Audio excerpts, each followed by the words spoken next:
It is a great pleasure to be able to present to you tonight. This is a topic that I'm very passionate about and also very committed to and have been for several years now. So thank you all for coming along, and I hope you find it worthwhile. And I really want to emphasise that tonight I'm just going to be talking about diagnosis, not treatment, but really focusing in on diagnosis, which is critically important because it's the first branching point for decision making at the beginning of what might end up being a prostate cancer journey.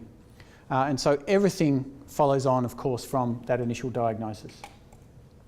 First of all, just my conflicts of interest. I'm a urologist. I work here at the Alfred in public, but also in a group private practice called Australian Urology Associates. So I make a living out of testing for, diagnosing and managing patients with prostate cancer. But I'm also the co-founder and CEO of a startup called MRI Pro, which has created an online trainer in reading prostate MRI, and we're actually launching next month, so that's very exciting. You'll see a little bit about that later on in the talk. I must acknowledge and want to acknowledge all the collaborators in this research that we're going to talk about tonight, because I certainly couldn't do any of it without them. First of all, the students that Wendy alluded to. I've had master's students, Master of Surgery students, Bachelor Medical Science students, and currently have Arveen and Henry Pan, who are here in the audience tonight.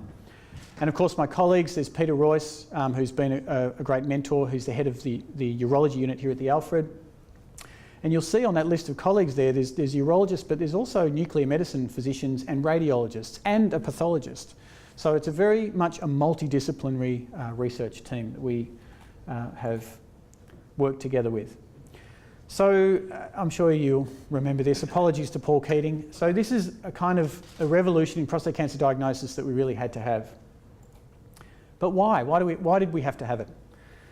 And I'll tell you that it's because the currently accepted standard for diagnosis of prostate cancer is just so poor. And I'd like to demonstrate that with a case study. So here's a 60-year-old guy, let's call him Steve, and he's going to exemplify what is still considered a standard diagnostic pathway. So his GP ordered a PSA blood test. Now, just to quickly explain PSA, it stands for prostate-specific antigen. It's a molecule that only the prostate produces and is elevated in the blood above a normal level when anything goes wrong with the prostate. Now, prostate cancer is obviously one of those things, but it could be benign enlargement of the prostate or inflammation of the prostate, such as prostatitis. So that's what PSA is. If it's elevated, and when I say elevated, normal range currently is considered between 0 and 3. That's been a bit of a moving feast over the years, but at the moment the maximum is about 3. We repeated the PSA to make sure it wasn't an aberration a few weeks later, about the same, 5.2. So the next step is to get a transrectal biopsy. This is what a transrectal biopsy looks like, with the diagram on the right there. So it looks rather unpleasant, I think you would agree. And what you can see is that the ultrasound probe is placed in the rectum, and alongside that, if you look at the inset picture, a needle guide passes or enables a prostate biopsy needle to pass into the prostate to collect tiny little samples of prostate tissue. Now, this is typically performed under local anaesthetic in a doctor's office, especially overseas, but also here in Australia. And it's very commonly reported by patients who have undergone this procedure that it's often worse even than a prostatectomy if a patient has gone on to have that. So it's often a very unpleasant experience. So I'd ask you in the audience, and some of you may have experienced it, but would you be happy to have this yourself? And this is the question I asked myself a few years ago when I was on a plane coming back from a conference, and it was a bit of a light bulb moment because I thought there's absolutely no way that I would have this myself, and therefore why or how could I subject my patients to this? But back to Steve, and we'll come back to the transrectal biopsy in a minute. So he didn't enjoy the biopsy, as you might expect, but worse, he got very sick after the biopsy. So 2 days later, he presents back to the hospital emergency department with a high fever of nearly 40 degrees, uncontrollable shaking, which is what we call rigors, and he was essentially septic. So he got admitted to hospital, he was pumped with intravenous antibiotics, he still didn't respond, so he had to go to the intensive care unit. In the intensive care unit, they had to give him blood pressure medication to keep his blood pressure up to normal. Otherwise, he would die. And of course, he got further antibiotics. So this is all from a simple transrectal biopsy. And worst of all, not worst of all, but in addition, just to top it all off, Steve didn't even have prostate cancer. So, how did this happen? Let's go back to that transrectal biopsy, just in a little bit more detail. So he had an episode of septicemia. And this happens because when we pass that needle from the rectum, there's a chance that all of that rectal flora or bacteria, so the rectum is teeming with bacteria, they're supposed to be there, okay? It's storage for feces. But some of them can be inoculated into the prostate, and the prostate gland is a sterile organ. So there are no bacteria there. So you're basically going from dirty to clean. Now this contravenes one of the most basic surgical principles that get drummed into us as junior surgeons of sterility. If you're going to operate, make sure you've got as best as possible, make sure you've got a clean or sterile field. And we are just ignoring that completely when we do this procedure. So that's one side of things. The other is that when we do a prostate biopsy like this, it's a random sampling of the gland. So we will typically take 12 samples, is considered the norm, 10 to 12, in the standard transrectal biopsy. But it is not targeting any particular lesion. It is really to get a good spread of the prostate. We don't even know if cancer is present, let alone where it might be if it is present. So I wonder now that you've not only seen prostate biopsy, but you've also seen the downside of what can happen. I wonder if anyone would still be prepared to have this procedure. In my view, I think it's an unacceptable risk of sepsis and is frankly dangerous. I also think that there's an unacceptable rate of diagnostic inaccuracy. In other words, it's not particularly helpful, especially for an invasive procedure which carries risk. But let's quantify this. What exactly is the risk and how inaccurate is that?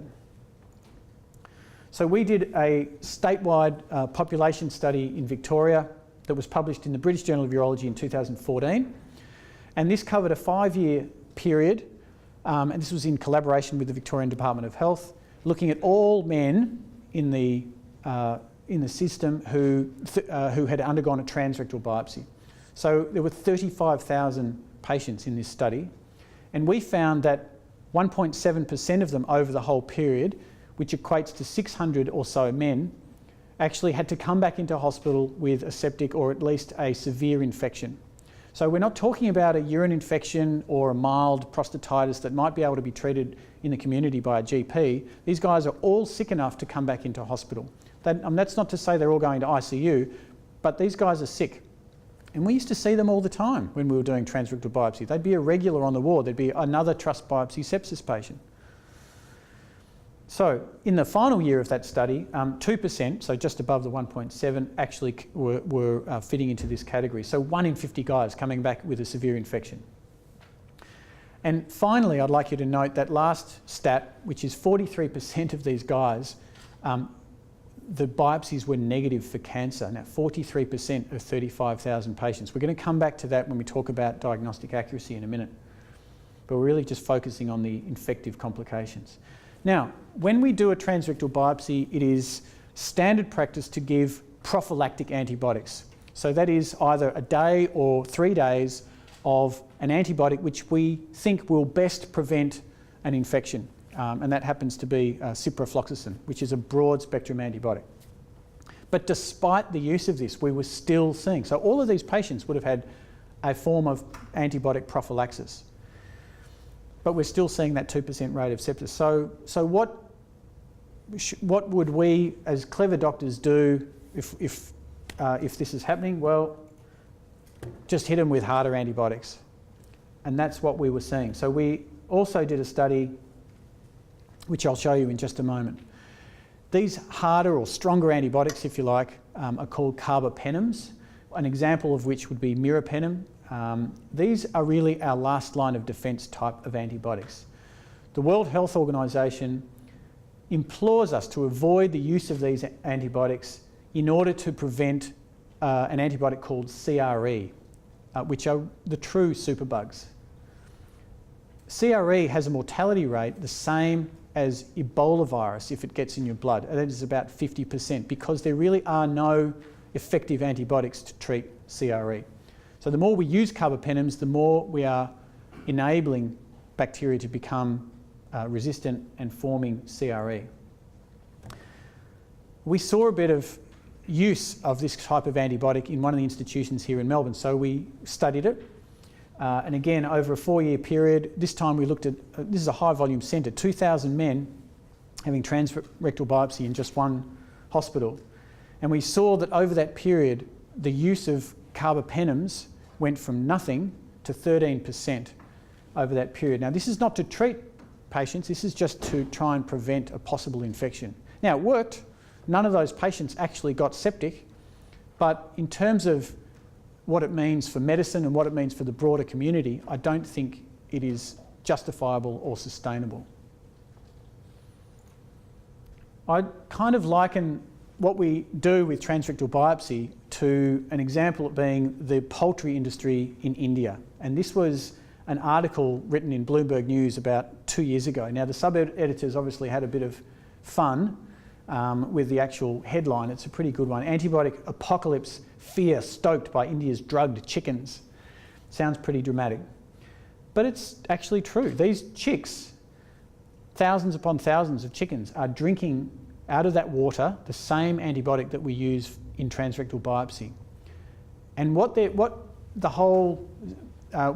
what's happening here in both of these industries is that we're replacing just basic hygienic principles with antibiotics.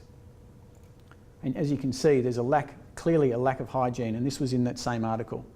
Now, as you might expect, and as you probably heard, India has one of the highest rates of antibiotic resistance in the world. And it's partly because of this. So in summary, transrectal biopsy is dirty. We use antibiotics to try and cover up for our lack of basic hygienic technique. So that's talking about one of the problems with PSA leading to a transrectal biopsy. The other problem is gross diagnostic inaccuracy. And this can come in two forms. It can lead to underdiagnosis of cancer that we want to find, but also overdiagnosis of cancer that we don't want to find. And that might sound weird, and I'll explain it in a minute. But first, we have to define what is it that we're looking for, because I'm sure all of you, or many of you, will have heard the phrase, most men die with prostate cancer rather than of prostate cancer. And that's absolutely true. But there is this entire spectrum where most prostate cancers that exist in men's prostates are indeed harmless or indolent, the low-grade ones. However, we also know very clearly that there is a subset of lethal prostate cancers, and it's the third biggest cancer killer of men in Australia, behind bowel and lung. So there is an entire spectrum. And what we want to do, of course, is find the ones that are potentially harmful and not find the harmless ones. So we've got this terminology of significant cancer versus indolent cancer. So a man gets a PSA, and I've already explained that it can be elevated abnormally, not just because of prostate cancer, but because of these other diseases or conditions as well. BPH, which is benign prostatic hyperplasia, or prostatitis. So it's poorly specific. It's not specific for prostate cancer. It's prostate specific, but not prostate cancer specific. So you've got one test which is poorly specific, which then leads into the next test, an invasive procedure, which is the transrectal biopsy. And as I've already mentioned, the standard, still accepted, is to take 12 random cores. As you might imagine, this carries with it poor sensitivity. In other words, there may well be cancer there which simply gets missed. These needles of tissue are tiny samples of tissue, and if you've got a gland the size of minimum walnut, but up to potentially a mandarin, then you can easily miss cancer. And in fact, that's exactly what happens, up to nearly 30% of the time. And this was shown beautifully by some urological colleagues up in Queensland who published in European Urology in 2014. So remember those 35,000 odd men in the Victorian statewide study? 43% of those men endured a transrectal biopsy essentially for nothing, as no cancer was found. But on top of that, many of those guys actually would have had cancer, but it just got missed. So it's still a waste of a test, which comes with some risk. So that's underdiagnosis, but there's also overdiagnosis. What does that mean? So it's really important to realise that prostate cancer, as I mentioned before, is extremely common. As men get older, it becomes more common. And we know from autopsy studies that the majority of older men have prostate cancer in their prostates, but the vast majority of those, it is low grade, low volume, harmless disease. It just sits there. We call this, you might have heard of the Gleason scoring system. I'm not going to go into that in detail tonight, but we would call it a Gleason 6, or in the new grading system, grade 1 out of 5. Lowest grade. When you do a random biopsy of a prostate, therefore, where there may be no significant cancer present at all, you've got a pretty good chance of finding insignificant or indolent cancer, and that's exactly what happens. So we overdiagnose this low-grade cancer, and it is actually pathologically, strictly speaking, called cancer, although there is debate about whether we should call it that. And in a recent New England Journal of Medicine study, which I'll go into in just a moment, they found that this insignificant cancer was found 1 in 5 times of biopsies. What happens then? You've turned a man into a patient. He may well have had that prostate cancer, which is inconsequential, sitting there for the last few years, causing no harm and not going to cause any harm. But now he's got a cancer diagnosis. Now, one of the things we do as urologists is constantly explain that it's not necessarily such a bad thing, but the seed has been planted, and that can cause anxiety. It can lead to the appropriate use of active surveillance, where you don't treat but you monitor, but that comes with all of its own costs, which are not inconsequential and may even include further biopsies down the track. And worst of all, that patient might even get over-treated. And we know that this has happened massively around the world for many years. Australia, again, is actually leading the way in minimising over-treatment of low-grade indolent prostate cancer, but it is still occurring. Why on earth do we do it like this? It seems ridiculous when you look at it like this. And the answer is it's convenient. It's quick, it's easy. If you're in private, it's also lucrative to do transrectal biopsies like this. But this is clearly hospital and doctor facing, not patient facing. So we need to rethink. Is there any wonder that there's been so much conflicting advice about whether men aged between 50 to 70, because that's the target group, should have PSA testing or not? Because there has been an awful lot of controversy, which continues to rage. So why do we do PSA testing at all then? So the answer to that is because it enables us to have early detection of prostate cancer. And what that means is that we can find the aggressive prostate cancers, the potentially lethal prostate cancers, while they're still curable. And we know from the most robust evidence that that reduces mortality. It saves lives. Okay, and that's been shown to do so by 21%. Now, 21% sounds like a big reduction and sounds very worthwhile. But another way of saying that, which doesn't sound quite as impressive, is that to save one life, you need to test 781 men and treat, that is either with a radical prostatectomy or radiotherapy, so radical local treatment, 27 men to save one life. But remember, this is based on the standard diagnostic pathway, all this data, which is a crummy PSA leading to a crummy transrectal biopsy. So even with that, there is still a mortality benefit. And interestingly, these numbers are actually better than for breast cancer, which does have a screening program. So the argument against PSA testing is that the number of lives saved by doing it is outweighed by the harms caused by PSA testing and all the subsequent tests and possible treatments if that PSA was high. So that's why we need a revolution. And it's exactly what has happened, thankfully, in Australia. And as I was saying just earlier tonight, it makes it very exciting to be a urologist in this country at the moment, where we can access new ways of doing things that I'm just about to tell you all about. So what do we want? We want maximal cure for minimal harm. When do we want it? Now. Well, in Australia, we have it now. The rest of the world, most of the time, they don't. And that's the difference. So there are three pillars to this revolution. So the French have equality, fraternity, what's the other one? Liberty, thank you. This is not quite as awe-inspiring, but is very important. Our three pillars are prostate MRI, transperineal biopsy, and PSMA PET scanning. I'm going to go through each one of those in turn for the rest of the talk. So before we had imaging of the prostate with MRI, we were stabbing in the dark. We've had ultrasound, we've been using ultrasound for years, but ultrasound shows you the prostate, not the cancer. Now we can pinpoint significant cancers to a great degree of accuracy. This particular image is an MRI of an upright prostate. The borders of the prostate are surrounded by the red circle. And what it shows you is a very small lesion marked out by the yellow arrow. So based on this MRI, this patient went on to have a biopsy, which included some random samples as well as targeting to that lesion. And this is what the biopsy showed. So all of the top levels are just the random samples and no cancer was found. The bottom three lines relate to the targeted biopsy, which found the highest possible grade of prostate cancer you can get in that small lesion.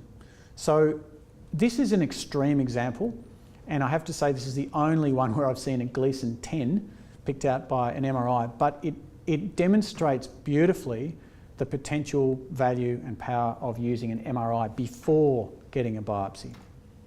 Here's another MRI, just as an example, and what I hope you can see is that at the front, that is at the top, I'm not sure if you can see the arrow up there, yeah, the darker area is suspicious. This is the same prostate in the one patient. The reason the images look different is because it's what we call a multi-parametric MRI. And that's one of the complexities of prostate MRI, is it's not just a single image, it's a single acquisition, so the images are taken once, but they're processed differently to give these different pictures. And it's the combination of these pictures which allow us to diagnose cancer accurately. So we've got those images. The radiologist then creates the summary diagram, which you can see here, and again marked out the lesion at the front. This patient then underwent a biopsy with targeting of that lesion, found to have significant cancer, went on to have a radical prostatectomy, and that's the prostate on the right that you can see in step sections sliced up, where the pink is, or purple is normal, and the orange is the main prostate cancer. There's a tiny bit of insignificant cancer at the back, which is irrelevant. But you can see the beautiful relationship between what the imaging showed and what the reality was. And we see this all the time. I started a prostate MRI multidisciplinary meeting a couple of years ago, where we meet every month to discuss patients and their imaging, and we see this all the time.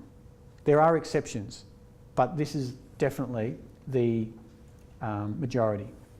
And then, just as I mentioned previously, just last month, this article came out from a team of researchers, multi-centre across the UK, called the Precision Study, looking at MRI targeted versus the standard type of biopsy that I've been talking about for prostate cancer diagnosis. And they found very clearly that an MRI targeted biopsy had a higher pickup rate than a random transrectal biopsy. 38 versus 26%, a 12% increase, which was easily statistically significant. But we knew this already. This is old news to us in Australia, well, to the world in fact, but New England Journal is a very high profile journal, so hopefully this will be a little more practice changing. This was the group in Brisbane that I mentioned earlier, who published this landmark paper, which also showed the significant improvement of diagnosing significant cancer when you use MRI versus a random biopsy. 18% higher rate. So that's a whole lot less misses of significant cancer. And with Richard O'Sullivan, who's the radiologist that I often refer to and has been a long-standing member of that multidisciplinary meeting that we run, we published together in the Medical Journal of Australia back in 2015 discussing all of these issues and promoting the benefits of prostate MRI when performed properly, which we'll talk about. So that's one side of using prostate MRI. It increases our detection rate of the significant cancers. But it has a very important other component to it, and that is that if it's negative, we can also avoid biopsy altogether, the invasive test, in most cases. Okay, not every case where the MRI is negative, because there may be other factors like a strong family history or a palpable lesion on a rectal examination that feels very suspicious, but that's rare. But again, we already knew this, and there was another Australian study, this time out of Sydney at St Vincent's in 2014, that showed that MRI misses significant prostate cancer only 8% of the time. You compare that to the nearly 30% of a random biopsy. Now, that's a very stunning and good low figure. And when you look at other studies, you look at them together, there is a bit of a range, and it's out to about 20% miss rate, depending on the study that you read. But even so, it's better, as has just been shown in the New England Journal, than a random biopsy. And we have also showed, when we collaborated with Cambridge University and Heidelberg University in Germany, we pulled our transperineal biopsy patients together and had a look at what if you had an MRI that was negative, so there was nothing showing up, and if you also took into account how big the prostate was versus their PSA, and that's a metric we call PSA density, if you included that as well, then you can drop your miss rate down to 10%.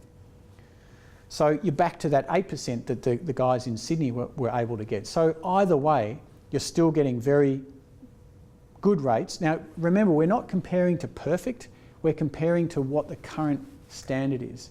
We're just trying to improve. We're aiming towards perfect, but there's no medical test that's perfect. But this is way better, and I hope you can see that. So, having digested all of this, if Steve now comes into my rooms today with a high PSA level, instead of a biopsy, he gets an MRI next. If it's positive, he'll then go on to get a biopsy, and we'll talk about how in a moment, of that lesion. If it's negative, we avoid a biopsy altogether. And I'm thinking from the patient's perspective, that's a huge step forward. MRI is non-invasive. And the beauty of it is that it generally only detects the significant cancer. There's a very low pickup rate of those low-grade cancers that we don't want to find, which is ideal, because that's the one that the transrectal random biopsies are finding and turning men into patients. Now, at the moment in Australia, a prostate MRI will cost upwards of $400. Currently, there's no Medicare rebate for prostate MRI, but we are very hopeful and confident that there will be an announcement at the federal budget coming up within a couple of weeks that the rebate is coming. And this will be fantastic for creating a level playing field for access for patients, but there is a condition that people need to be aware of, that all of the published evidence on prostate MRI is relying heavily on, and that is radiologist experience. It's a complex scan. I hope you can see from the images I've shown so far that there's 50 shades of grey on a prostate MRI. You need to be able to work out what's what. And expertise in this area currently is extremely limited. After that New England Journal paper has recently been published, just literally a few weeks ago, prostate MRI is going to take off around the world as the next test to get after a PSA blood test. It's already been taking off, but this will just exaggerate that effect even further. That means we're going to have, that's great, but it also means we're going to have a global problem, because there's no way that the current batch of experts around the world are going to be able to service the demand.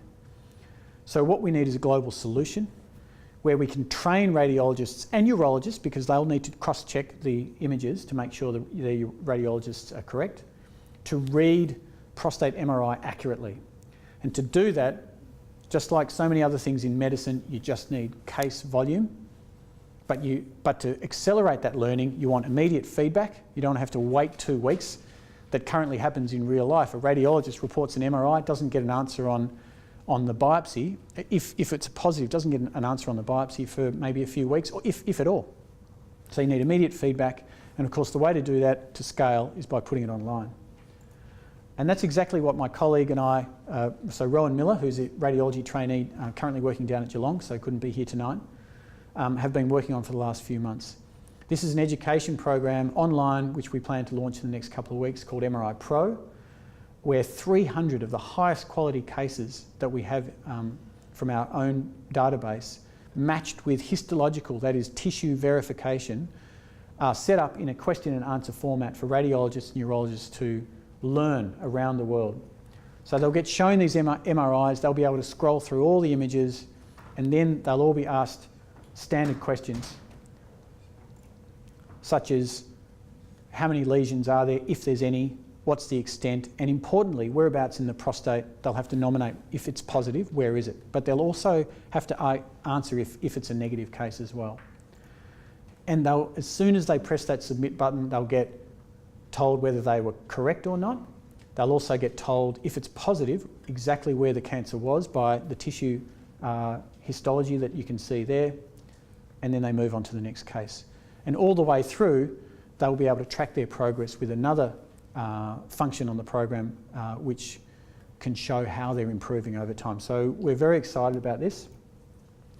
What we want to do with this is raise the standard of prostate MRI reading around the world. We're aiming to get 10,000 users on it globally. If we can get, if radiologists read about 1,000 MRIs a year, then that could potentially affect 10 million men around the world in improving their chance of an accurate diagnosis. And we're currently in discussions, we've had several discussions now with Movember, who are very interested in collaborating with us. So, getting back to prostate MRI just in Australia, it's enjoyed a very high uptake for testing for prostate cancer here. Why is that? And why is it different to other countries? Well, one, you need access to MRI machines, which we must have. And although there is no rebate currently, compared to other places, $400, which is roughly what it costs, is relatively affordable, at least in some circles. So you compare that to $4,000 that they would be paying for it in the United States. And the other reason, I think, is that our academic urologists and radiologists, as you've seen from the papers published, have been working together to publish this practice-changing research. And I think when you do that locally, that has an effect, a ripple effect on the local clinicians as well. So that is prostate MRI in a nutshell and where it's at the moment in Australia, making up the first pillar of this revolution. The second that I want to talk about is transperineal biopsy. We've talked about transrectal biopsy going through the rectum. Now, this is a biopsy that we do through the perineum. Pardon me. And that is the patch of skin between the scrotum and the anus. So as you can imagine, you'd want to do this under general anaesthetic, and that's how we do it. There is discussion about potentially trying local anaesthetic techniques, but that's not something that I'm involved in. Generally done under general anaesthetic, and hopefully you can see from this diagram that the needles are passed through a grid-like structure there, through the skin into the prostate. Now that skin is easy to disinfect just like any other skin anywhere else in the body. You just use typical surgical prep. The ultrasound still goes in the rectum, but there's no perforation, no transgression of the rectal wall. So it's a sterile procedure, totally different from the dirty procedure that is a transrectal biopsy. Here's a couple of ways of doing it. On the left, you can see that grid mechanism that you saw in the previous picture, and this is an actual biopsy about to be done. The probe's just being placed. But on the right, that's actually after a transperineal biopsy has been done by a robotic device, which I've also used, where you can actually get all the biopsies you might want to take through just 2 punctures instead of multiple skin punctures. So it's minimally invasive and it's sterile. How do we know this? Well, we needed to look at the data. So this was really the paper that set the whole ball rolling in terms of our research in transperineal biopsy. Sepsis and superbugs, should we favour the transperineal over the transrectal approach for prostate biopsy? And it was published 4 years ago now in the British Journal of Urology. It was a relatively small series. It was multi-centre, but it was only about 245 men. But notably, there were 0 hospital admissions for infection in that smallish series.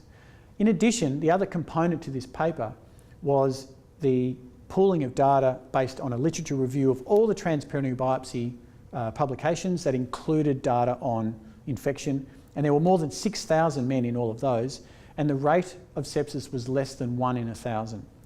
Remember, that's compared to 1 in 50 here in Victoria.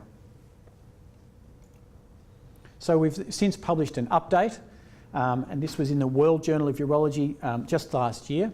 The number now is up to 577, but really the important, and the other number is still 0, but the important component to this particular paper was what antibiotic we used. We're not using the broad spectrum ciprofloxacin, which we're seeing more and more resistance to, but the most basic antibiotic available called cefazolin, which is routinely used for minor and major procedures through sterile skin. And still, without the fancy antibiotics, still a 0 risk of infection. So that really proves that the prostate is sterile, and that if you avoid the rectum, sepsis should not be an issue. We've eradicated it. A further update, this time published in European Urology last year again. This is the whole cohort, and we're nearly up to 1,200 patients now. And again, this is last year. So from our database, unpublished as yet, but we'd probably have at least another couple of hundred patients on our database now, still no patients being readmitted for infection. So if you had to have a prostate biopsy, which sort would you choose? When I started doing transperineal biopsy a few years ago, I always gave the patient the choice. I said, well, there's 2 ways of having a prostate biopsy. There's transrectal, there's transperineal. And after a while, I just gave up with this whole spiel of giving the choice, because the patients were looking at me funny, thinking I was asking a trick question. Why would I choose the transrectal biopsy? I don't have a good answer for you. So, on the basis of all this research, I was asked to give a talk at the American Urology Association conference, their annual conference, which was held in Boston last year. This is the biggest urology conference in the world, and it was a great honour to be able to speak in the plenary session. It was actually a debate on transperineal biopsy versus transrectal biopsy, and the title was, "Are we moving the needle?" So I invoked Barack Obama to say that yes, we are, as well as this guy to say transrectal biopsy, you're fired, but perhaps impeached is a better word. Anyway, it was an interesting debate, and the US is so far behind us. We'll talk about that in a minute. In Australia, we have easily the highest proportion of uptake of transperineal biopsy in the world. Again, why is that? And I think when you sort of delve a bit deeper, I think it's probably related to our 2-tier health system, because most of this is driven in the private system, and that's because there's less pressure on operating theatre resources. Remember I said that a general anaesthetic is given for a transperineal biopsy, so you've got to do it in theatre. And you know, you tell that to an American urologist, and they just throw their hands up and say, forget it. But it's safer for patients. The other reason, I think, again, is that myself, but also many others in Australia are publishing their research and promoting this as an alternative method. And we know that it's taking off in Australia because we've done surveys, follow-up surveys to see that the numbers are going up. And in fact, the Prostate Cancer Registry, which Movember funds, has also shown a huge uptake in transperineal biopsy in this country. So the final pillar of this revolution is what's called PSMA PET scanning. That stands for prostate-specific membrane antigen positron emission tomography. It's a bit of a mouthful, hence PSMA PET.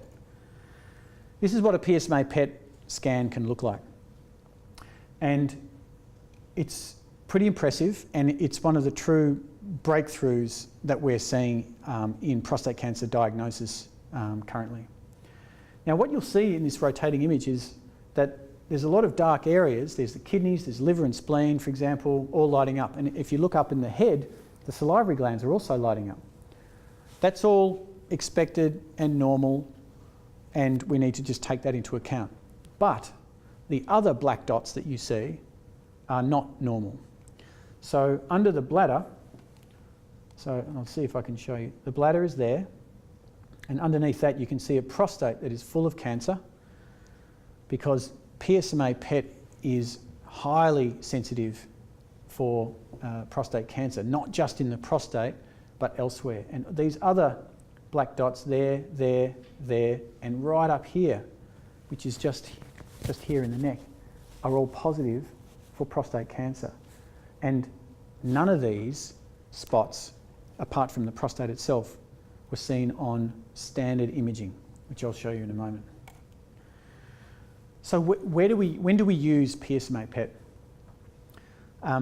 Once a diagnosis of prostate cancer is confirmed on a biopsy, then especially if it's a higher grade or a more aggressive type of prostate cancer, we need to know if it's spread, because that knowledge will have potentially enormous impact on how we best manage that patient. Are we going to remove their prostate, or are we going to irradiate their prostate, or are we just going to give palliative systemic treatment? So it's what we call staging when we do these investigations. Now, the standard staging investigations for prostate cancer when it's high grade are a bone scan, which you can see bottom left here, and a CT scan of the abdomen and pelvis. But both of these tests have poor sensitivity, that is a low detection rate, when the volume of metastases or spread is low. They're great tests if the poor patient is riddled with disease, they will find it. But if there is small volume metastases, which may well be the difference between what you decide to do, they're very poor at picking them up. Most of the time it won't happen. And the problem with that, as I've kind of alluded to, is that it risks, if we just use bone scan and CT, which are very insensitive, it risks both over-treatment and, in fact, under-treatment. So over-treatment, for example, can happen where we get a bone scan and CT, it's not showing any sign of metastases, so we say to the patient, okay, you've got high-risk, clinically localised cancer. Let's take your prostate out or irradiate it. And there's a picture of in the middle of a radical prostatectomy. But in fact, that patient may well have metastases, but the poor imaging just didn't pick it up. So that's over-treatment.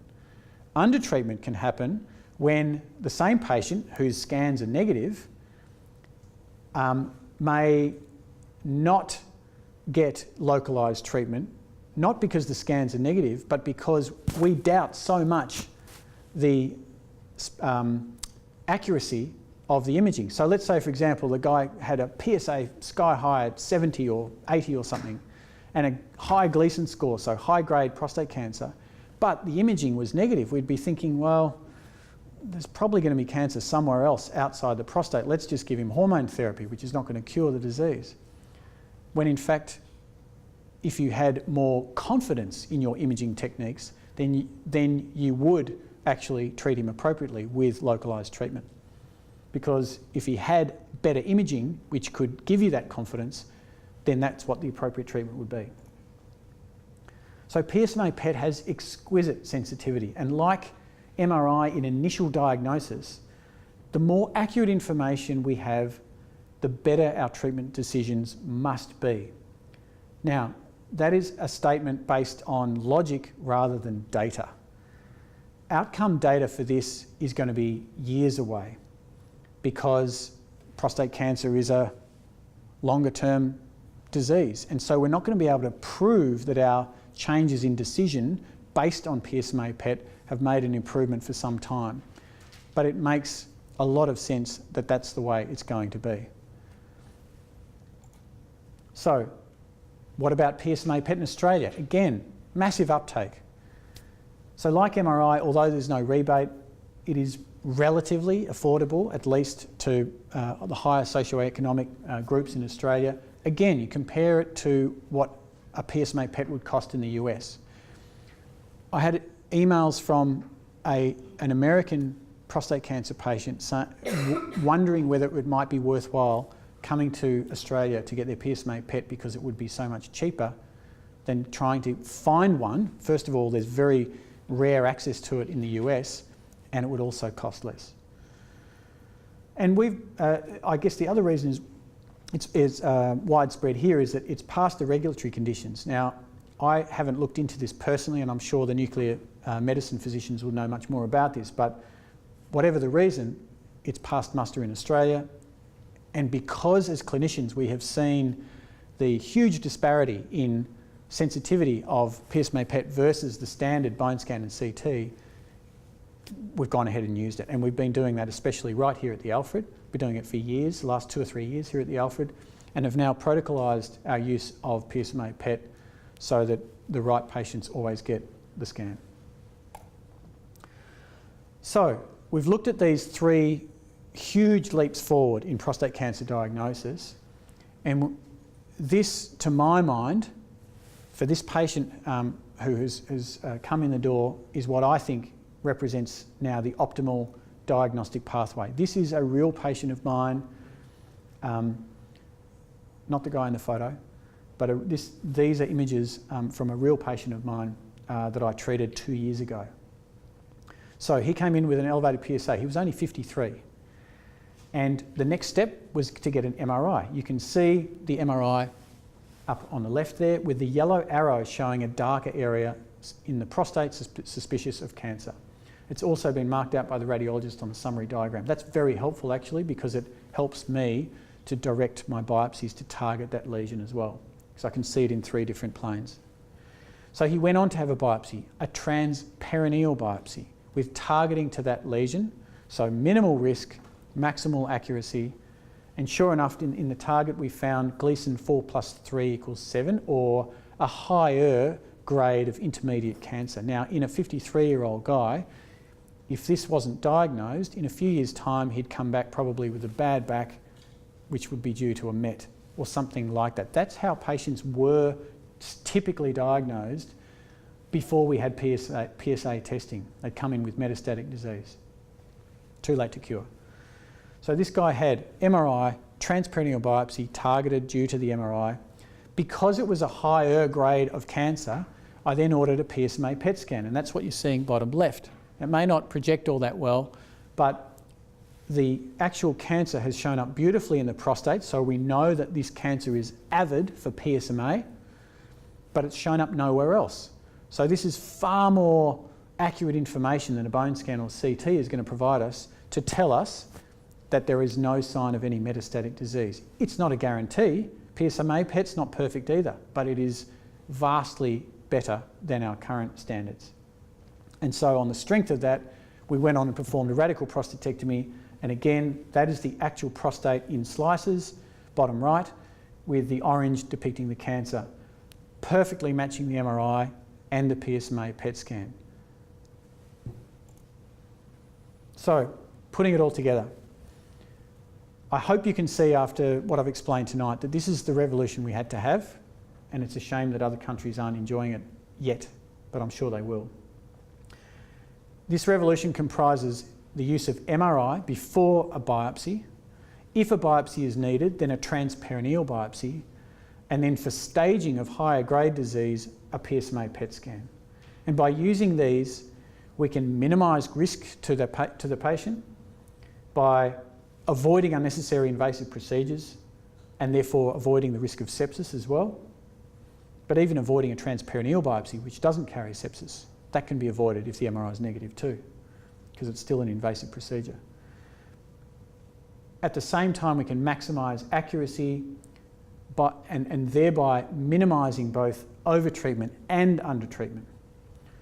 And all of that means that we can maximise our cure rate for those who need to be cured, and that's the key.